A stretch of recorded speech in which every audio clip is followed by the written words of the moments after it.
अब देखिए मध्य प्रदेश आज का मुद्दा।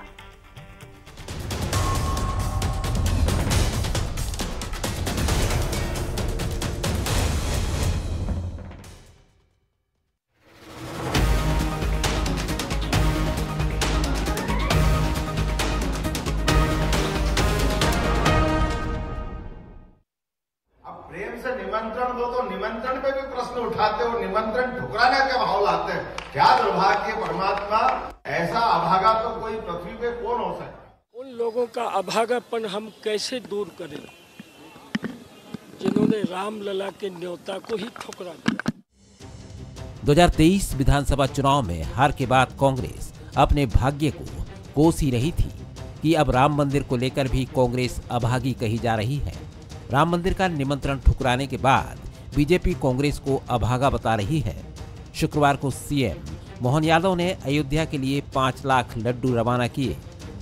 उन्होंने कहा कि भगवान कांग्रेस को सद्बुद्धि दे, हो सकता है 22 जनवरी तक सद्बुद्धि आ जाए। मंदिर बनाने वाले मंदिर बना रहे हैं, भगवान की प्रतिष्ठा करने वाले प्रतिष्ठा करा रहे हैं। अब प्रेम से निमंत्रण दो तो निमंत्रण पे भी प्रश्न उठाते हो, निमंत्रण ठुकराने का भाव लाते हैं। क्या दुर्भाग्य परमात्मा, ऐसा अभागा तो कोई पृथ्वी पे कौन हो सकता है।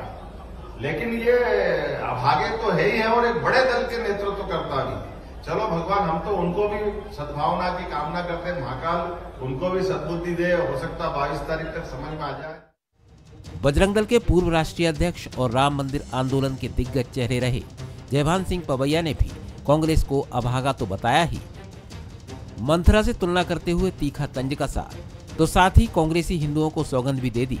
वहीं कांग्रेस राम के नाम पर अभी भी द्वंद्व में फंसी नजर आती है। जिनको निमंत्रण दिया गया उनको उस सौभाग्य को स्वीकार करना चाहिए था, लेकिन उन लोगों का अभागापन हम कैसे दूर करें जिन्होंने रामलला के न्योता को ही ठुकरा दिया। और इसलिए कभी कभी लगता है कि मंथरा तो मर गई, मगर मंथरा की आत्मा भारत में अभी भी जिंदा है। मैं नरेंद्र मोदी साहब से पूछना चाहता हूं कि बता दीजिए, आप कांग्रेस के किस व्यक्ति ने मंदिर बनने का विरोध किया, किस व्यक्ति ने प्राण प्रतिष्ठा का विरोध किया। हमने तो उन महान 4 शंकराचार्यों की बात पे मुहर लगाई जो सनातन धर्म के रक्षक हैं। यदि शंकराचार्य जो सनातन धर्म के रक्षक हैं, कांग्रेस के लोग उनकी बात को मानते हैं, तो ये क्या राम विरोधी हो गए? ये नकारात्मक फैला रहे हैं, इससे कुछ होने जाने वाला नहीं। देखिए, ये लोग केकई की भूमिका निभा रहे हैं।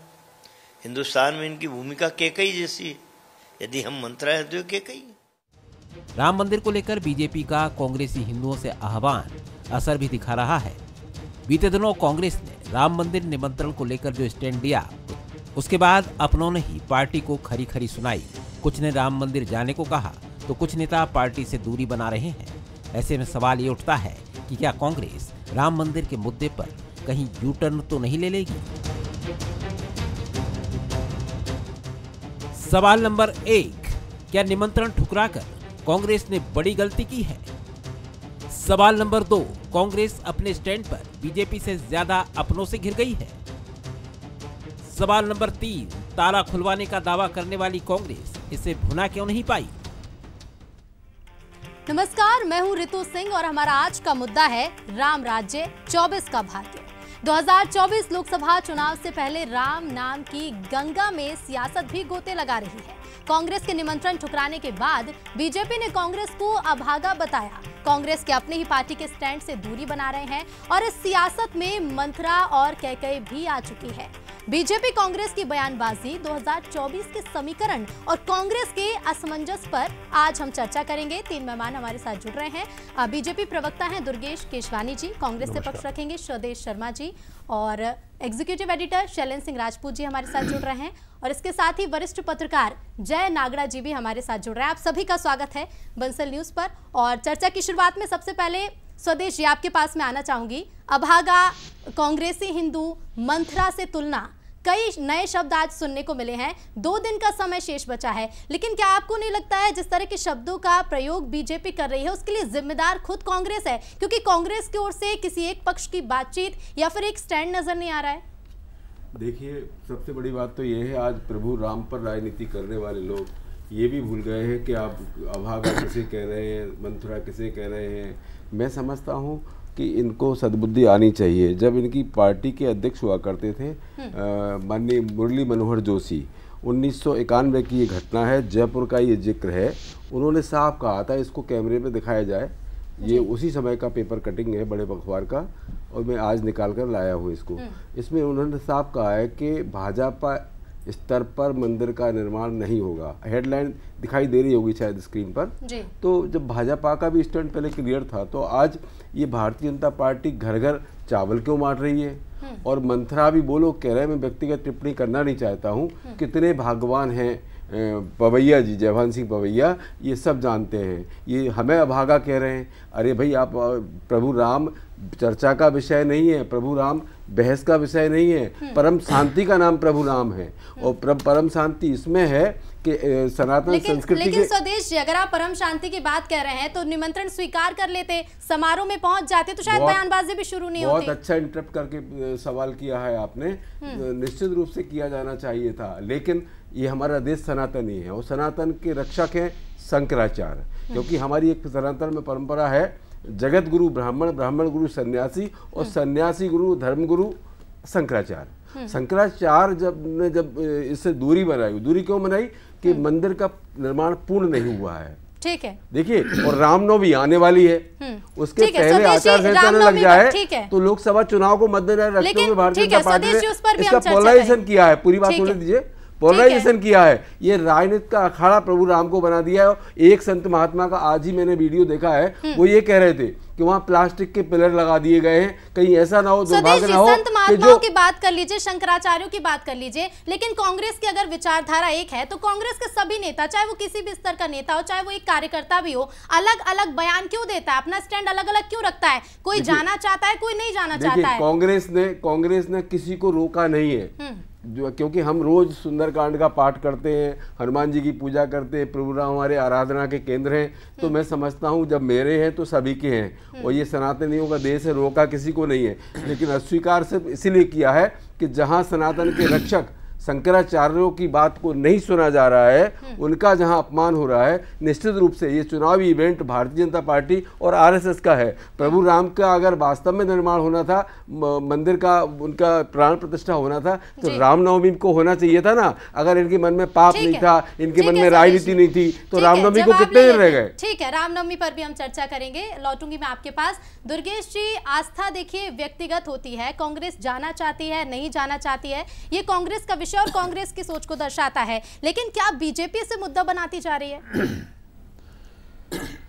देखिए ऋतु जी, सबसे पहले तो मैं बता दूं कि भगवान श्री राम का मंदिर हमेशा से ही हमारे मैनिफेस्टो में रहा है। हमने जो कहा है वो किया है।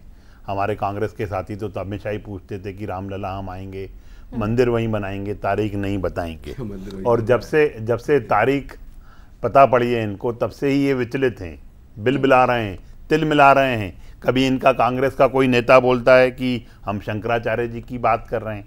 अरे आप अपनी बात करो ना, शंकराचार्य जी की बात क्यों कर रहे हो? कभी आप समय पर लेकर प्रश्न चिन्ह, जैसे अभी इन्होंने कहा कि रामनवमी होना चाहिए, कभी कोई बोल रहा है कि मंदिर निर्माण अधूरा है, कभी ऐसे इस तरह के आरोप और आलोचनाओं को लेकर ये बात करने का काम कर रहे हैं। मैं इनको बता दूं कि राम भगवान उस समय से ऊपर हैं, भगवान श्री राम मुहूर्त से ऊपर हैं, भगवान श्री राम मंदिर निर्माण से ऊपर हैं, और भगवान श्री राम जी की जो रामनवमी त्यौहार मनाते हैं उन सबसे ऊपर हैं। इन सब चीज़ों के लिए कोई चीज़ देखने की ज़रूरत नहीं है। पर जो मंदिर ट्रस्ट है, उन्होंने अपने जो उनके जो इफ एंड बट्स हैं, डूज एंड डोंट्स हैं, उसको लेकर उन्होंने अपने हिसाब से काम किया है। पर हमारे ये जो विद्वान साथी कांग्रेस के हैं, ये इन्होंने जो मंदिर का जो वहाँ पे प्राण प्रतिष्ठा के कार्यक्रम में न जाने का जो काम किया है, और जैसा आज हमारे जननायक मुख्यमंत्री मोहन यादव जी ने कहा है कि कांग्रेस अभागी है, और इसका मतलब इन्होंने तो हमेशा से ही कांग्रेस ने मंदिर को अटकाने, लटकाने, भटकाने का प्रयास किया। अभी ये कपिल सिब्बल जी को भी शायद नहीं पहचानेंगे, जिस पे करोड़ों रुपए खर्च कर कांग्रेस ने सुप्रीम कोर्ट में उनके माध्यम से हलफनामा देने की बात की। राम भगवान को काल्पनिक बताने वाले लोग, राम सेतु को अस्तित्व नकारने वाले लोग आज यू टर्न लेकर बात कर रहे हैं। इससे अच्छे दिन देश के नहीं आ सकते।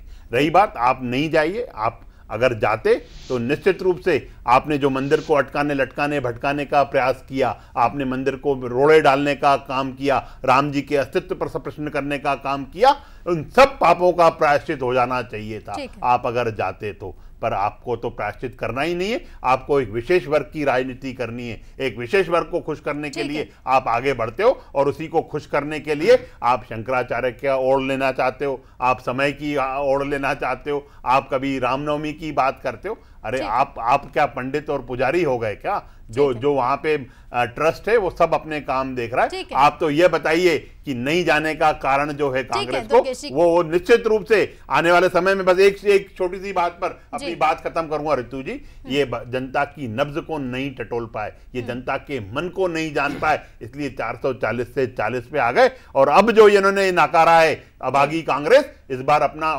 खाता भी खोल नहीं पाएगी चुनाव में। देखिए ठीक है, खाता खोलेगा नहीं खोलेगा देखना होगा। दुर्गेश जी, जय जी मैं आपके पास आऊंगी। स्वदेश जी अपनी बात रखिए।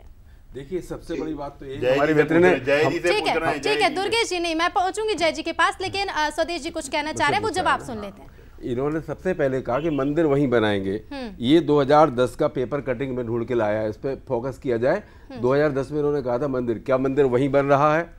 जवाब दे। पहली बात क्या होगा? पेपर कटिंग से क्या होगा? दूसरी बात, आप खोज के लाने वाले कौन हो गए? अरे कौन हो गए आप खोज के लाने वाले? आज मंदिर बन रहा है, आप मंदिर की बात करो और आप पुरानी बात, कपिल सिब्बल कौन थे आप तो ये बताओ। कपिल सिब्बल को क्यों खास किया आपने? ठीक है दुर्गेश जी, स्वदेश कर देते हो, इन्हें शांत कीजिए, इनकी आवाज को म्यूट कीजिए। दुर्गेश जी, स्वदेश जी, देखिए एक एक करके अपनी बात रखिए, लेकिन स्वदेश जी आप पेपर कटिंग्स दिखा रहे हैं, आप इतिहास की बात कर लीजिए, आप शंकराचार्यों की बात कर लीजिए, लेकिन कांग्रेस की एकजुटता इस मुद्दे पर कब नजर आएगी? 2 दिन शेष बचे हैं, तो क्या इन 2 दिनों में एक तरह के बयान कांग्रेस की ओर से नजर आएंगे? प्रभु राम मुद्दा का नहीं है, प्रभु राम कोई विषय नहीं है। सिया राम में सब जग जानी, ये दुनिया जानती है कि कण कण में व्याप्त है प्रभु राम। प्रभु राम पर राजनीति होना ये भारतीय जनता पार्टी का दिवालियापन दिखा रहा है। और निश्चित रूप से अगर इन्होंने निर्माण सही किया होता, तो अगर इनके मन में पाप नहीं होता, ये धार्मिक लोग होते, तो मंदिर रामनवमी को ही, जब प्रभु राम का जन्म हुआ था, भय प्रगट कृपाला, तभी आप कर रहे होते। आप चुनाव के एंड पहले मंदिर का निर्माण, पार्टी के नेता हैं, मंदिर का निर्माण पूरा नहीं हुआ है। एक संत ने यहाँ तक कहा है कि प्लास्टिक के पाइप लगे हैं, कहीं ऐसा ना हो स्वदेश जी, आप फिर उन्हीं आधारों पर बात कर रहे हैं, आप फिर उन्हीं आधारों पर बात कर रहे हैं, आप किसी और के बयानों को अपनी तरफ से रख रहे हैं। लौटूंगी मैं आप दोनों के पास ही। जय जी, क्या लगता है शंकराचार्यों के बयानों का उपयोग करके, इतिहास की बातों का उपयोग करके, खास करके जिस तरह से हम देख रहे हैं शंकराचार्यों के बयानों को कांग्रेस आगे रख रही है, संजीवनी के रूप में कांग्रेस उन्हें दिख रही है, क्योंकि कांग्रेस में द्वंद्व दिखाई दे रहा है, एक तरह के ना बयान सामने आ रहे हैं, ना एक ही तरह का द्वंद्व सामने आ रहा है। मैं इस बात से सहमत हूँ कि कांग्रेस बड़े अंतर्द्वंद में है और उसकी बहुत स्थिति स्पष्ट नहीं हो पा रही। बीजेपी का स्टैंड बहुत स्पष्ट है, लेकिन मैं इससे बड़ी आगे की बात करना चाहता हूँ।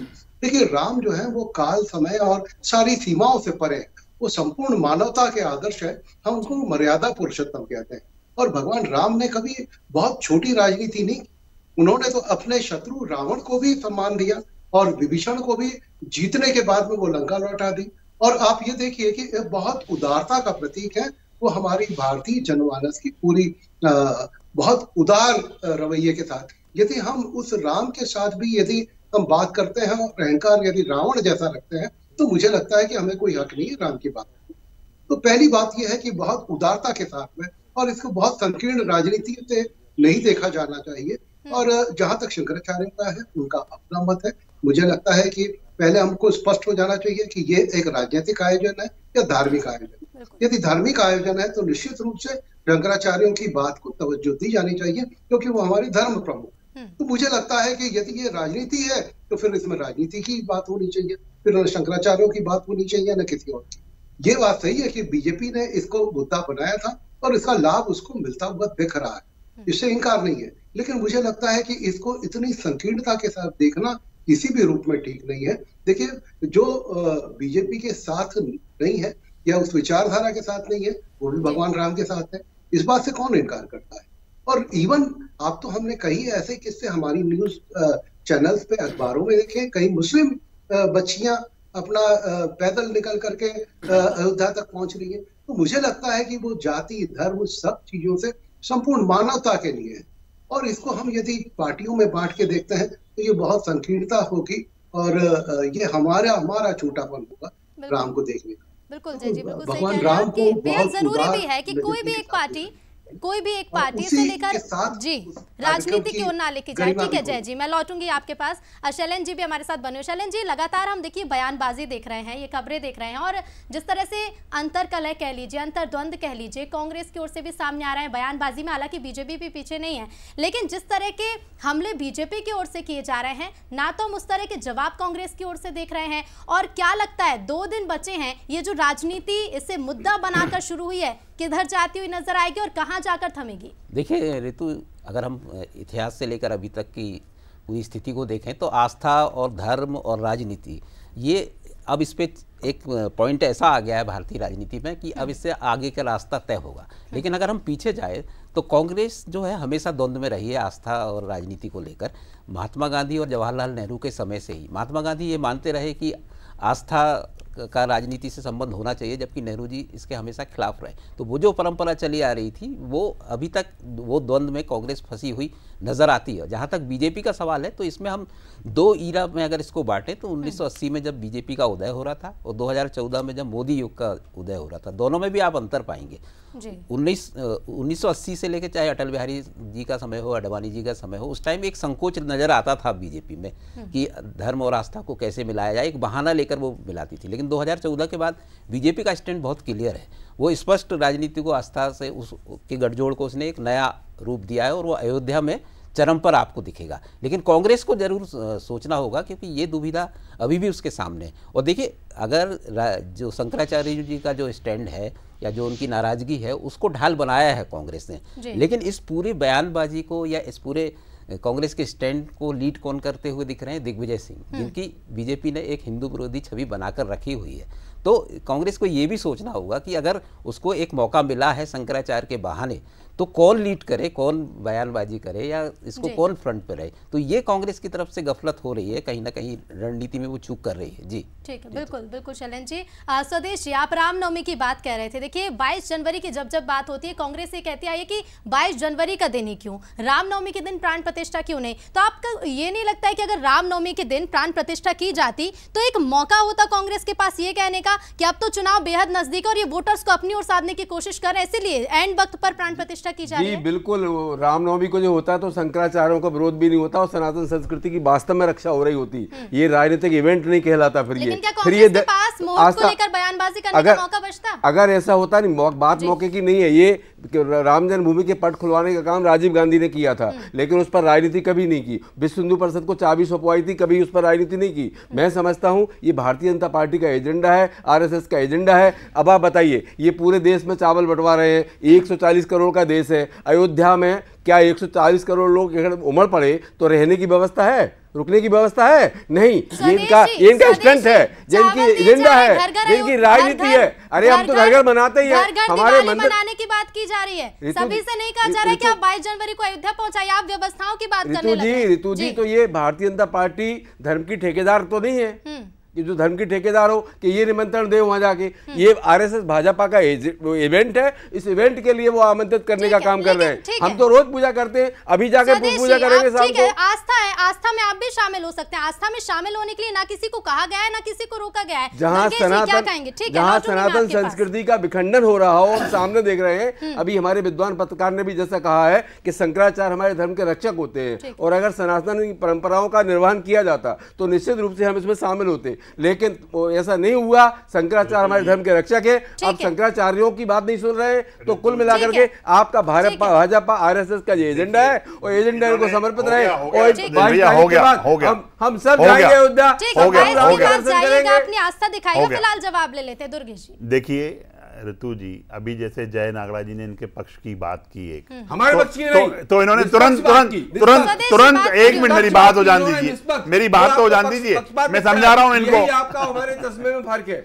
जैसे उन्होंने बात की तो इन्होंने उनका सहारा ले लिया। मतलब क्या अब ये शंकराचार्य जी का सहारा ले सनातन का सीधा कांग्रेस के बाबा, सनातन का रक्षक कौन है? कोई भाजपा का अध्यक्ष हो सकता है क्या? कोई प्रधानमंत्री हो सकता है क्या? कोई राजनेता हो सकता है क्या? राजनेता हो सकता है क्या? स्वदेश जी, लौटूंगी मैं आपके पास। जब आप अपनी बात पूरी कर रहे थे, दुर्गेश जी सुन रहे थे, दुर्गेश जी को बोलने दीजिए। देखिए ऋतु जी, ये जहां फायदा दिखेगा ना वहां की आड़ लेने का काम करेंगे। इसी तरह से वो शंकराचार्य जी की बात कर रहे हैं, पर शंकराचार्यों ने भी सभी ने स्पष्ट कर दिया। अरे देश हमें सनातन दिखता है, आपको सिर्फ राहुल गांधी दिखता है, देश नहीं दिखता है। अगर देश दिखता होता ना, देश दिखता होता तो जैसे कांग्रेस के अगर किसी तरह के आरोप आप बीजेपी पर लगा रहे हैं या किसी तरह के प्रश्न आप खड़े कर रहे हैं तो उसका जवाब भी बीजेपी से ले लीजिए। वो जवाब नहीं दे रहे हैं, वो घुमा फिरा के दूसरी बात कह रहे हैं। लेकिन आप जिस तरह से सवाल हमने खड़े किए, क्या बता दीजिए आप? क्या बता दीजिए, क्या शंकराचार्य वहां नहीं पहुंच रहे तो वो क्या राम विरोधी हो गए? आप इस बात का जवाब ले लो। नहीं स्वदेश जी, आप जिस तरह से बयान लगातार दे रहे हैं, लगातार अपने प्रश्न उठा रहे हैं, वो प्रश्न भी उसी तरह से नजर आए जिस तरह से पूरी कांग्रेस के बयान और प्रश्न नजर आ रहे हैं। अगर कोई चीज आपने उठाई है तो उसका जवाब भी ले लीजिए। स्वदेश जी, शंकराचार्य जी उसमें नहीं जा रहे हैं तो क्या वो राम विरोधी है? क्या वो अभागे है? इनसे जवाब ले लो। ठीक है, जवाब लेने का समय दीजिए, उसके बाद अगला प्रश्न इसी पे जवाब होना चाहिए, इधर उधर की बात नहीं। इसी पे ही मैं जवाब दे रहा हूँ, इसी पे ही जवाब दे रहा हूँ। देखिए ऋतु जी, सबसे पहले तो ये जिस तरह से तिलमिला रहे हैं, बिलबिला रहे हैं, विचलित हो रहे हैं, ये दर्शाता है कि कहीं ना कहीं कांग्रेस सेल्फ गोल कर बैठी है और उसको झेलने का काम यहाँ पे बैठ के उस बॉल को पकड़ने का काम स्वदेश जी कर रहे हैं, इसलिए तिलमिला रहे हैं, इसलिए बिलबिला रहे हैं। रही बात अभागे होने की बात, तो कांग्रेस निश्चित रूप से अभागी, शंकराचार्य पर आइए ना, निश्चित रूप से। अरे मैं आपकी बात पे आ रहा हूँ, कांग्रेस इसलिए अभागी है कि यहाँ पे भी ये तर्क वितर्क करके बातें खराब करने का काम कर रहा है। आप राम विरोधी हो, आपने तो हमेशा से आपने ही चेष्टा की। शंकराचार्य नहीं है, शंकराचार्य धर्म के रक्षक है और उन्होंने सब बोला है, कभी शंकराचार्य ने बोला है कि हम मंदिर में हमारा प्रोटोकॉल होता है, हमारे साथ संगत जाती है, एक संगत पूरी हमारे साथ हमारे पूरे अनुयायी जाते हैं, ये इधर उधर की बातें करेंगे बस, ये जवाब की बातें करेंगे, की बात नहीं करेंगे। आप अक्षत की बात कर रहे हो तो निश्चित रूप से जिस घर में अक्षत जा रहे हैं लोग, जिस घर में इनके पास निमंत्रण जा रहा है, निमंत्रण पूजा करेंगे। अरे सभी आप ठेकेदार रहोगे, आप तो सनातन को विरोधी हो। आप कब से पूजा करने लग गए? आप तो एक विशेष दल की राजनीति करते हो, आप तो विकृत मानसिकता के लोग, विकृत मानसिकता के लोग, जिनकी मानसिकता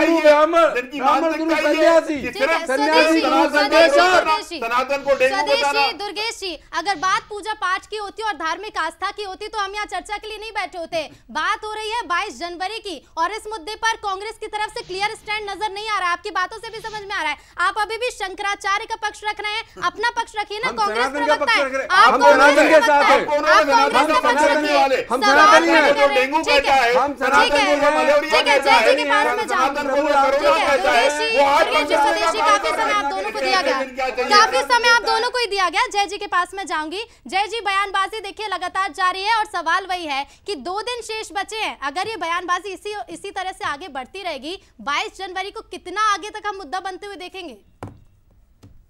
हेलो जी, थोड़ा सा आवाज स्पष्ट नहीं आ रही है जी। जय जी, सुन पा रहे हैं आप मुझे? जी जी। जय जी, स्वदेश जी को भी आप सुन रहे होंगे, दुर्गेश जी को भी आप सुन रहे होंगे।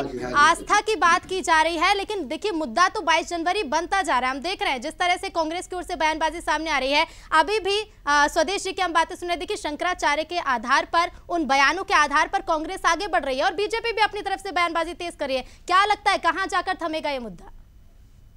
देखिए, मुझे लगता है वैसे धर्म की यदि मैं बात करूं तो बहुत नितांत निजी आस्था का मामला है और जैसा आपने कहा कि भाई ये कांग्रेस ने किसी को रोका नहीं है। अब ठीक है, अब शिवराज जी ने कहा कि भाई मैं अभी नहीं जाऊंगा क्योंकि बहुत भीड़ भाड़ होगी, तो क्या आप उनको टैग लगा देंगे कि ये इसके विरोधी है? देखिए, मुझे लगता है कि मैं जो बात कर रहा हूँ, मेरे बीजेपी के जो साथी हैं उन्होंने तुरंत कह दिया कि मैं कांग्रेस के पक्ष में बात कर रहा हूँ। देखिए, पत्रकार बहुत तटस्थ होकर के बात करता है, वो पूरे समाज की बात करता है। मैंने तो आपकी बात का बात कहा जाएगी, मैंने कभी आपको माफ कीजिएगा, एक मिनट। अब बात यह है कि देखिए, मैं राम को उस उदार स्वरूप में देखता हूं जहां पर एक धोबी की बात पर भी वो सीता जी का अग्नि परीक्षा कराते। क्या ये आज ये उदारता हमारे राजनीतिक व्यवस्था में बची है कि कोई सवाल उठने पर हम उसको इतना ट्रोल कर देते? क्या राम ने तो उस धोबी की बात को भी नहीं तो आप सोचिए कि क्या स्थिति हो आज के सिस्टम में। मुझे लगता है कि हमको राम से यदि बात कर रहे हैं तो उनके मर्यादा पुरुषोत्तम थे, तो वो मर्यादाओं को सीखना पड़ेगा, उस सिस्टम को लाना पड़ेगा। और चाहे आपका विरोधी हो या विपक्ष का हो, चाहे कोई हो, सबको एक सम्मान और एक संभाव के नजरिए से देखें। बिल्कुल, बेहद जरूरी। मुझे लगता है कि राम को हमको राजनीति में घसीटने बहुत ही दुर्भाग्यपूर्ण है। बिल्कुल, ये कोई मुद्दा नहीं है। ठीक है जय जी, बिल्कुल समय की कमी, माफी चाहूंगी जी माफी चाहूंगी, समय की कमी। शैलेंद्र जी, आखिरी रिएक्शन आपका चाहूंगी जल्दी से, क्योंकि समय की कमी। देखिए, इस पूरे राजनीतिक परिदृश्य को देखें तो होना यही था, अंदाज पहले से यही था कि राजनीति यहीं पर कहीं आकर टिकेगी। शंकराचार्य जी के बयानों का या नाराजगी का फायदा या लेने की कोशिश में कांग्रेस जरूर है, लेकिन आप पूरी स्थिति में देखिए कि राजनीति ऐसी ही होनी थी। एक चीज में अंतर हो सकता था, अगर कांग्रेस सोनिया गांधी या खड़गे जी वहाँ चले जाते अयोध्या में तो एक राजनीति की दिशा अलग होती और बीजेपी के सामने जरूर थोड़ा सा इस मुद्दे को कैसे ले जाएं जनता के बीच ये दुविधा होती, लेकिन कांग्रेस ने मौका दिया है एक बार फिर बीजेपी को। जी बिल्कुल बिल्कुल शैलेंद्र जी, एक बार फिर बीजेपी के पास मौका तो मिल गया है, क्योंकि जिस तरह से निमंत्रण को अस्वीकार किया है और लगातार कांग्रेस की ओर से आ रही बयानबाजी, बीजेपी के पास मुद्दा है और मुद्दा बनाती हुई भी बीजेपी से नजर आ रही है। अब ये सियासत और ये राजनीति कहां तक पहुंचेगी देखना होगा। फिलहाल आप सभी का शुक्रिया हमसे जुड़ने के लिए और इस चर्चा में भाग लेने के लिए। तो इसी के साथ आज का मुद्दा में फिलहाल इतना ही। आगे देखिए छत्तीसगढ़ की खबरों का खास बुलेटिन मोर माटी मोर खबर। नमस्कार।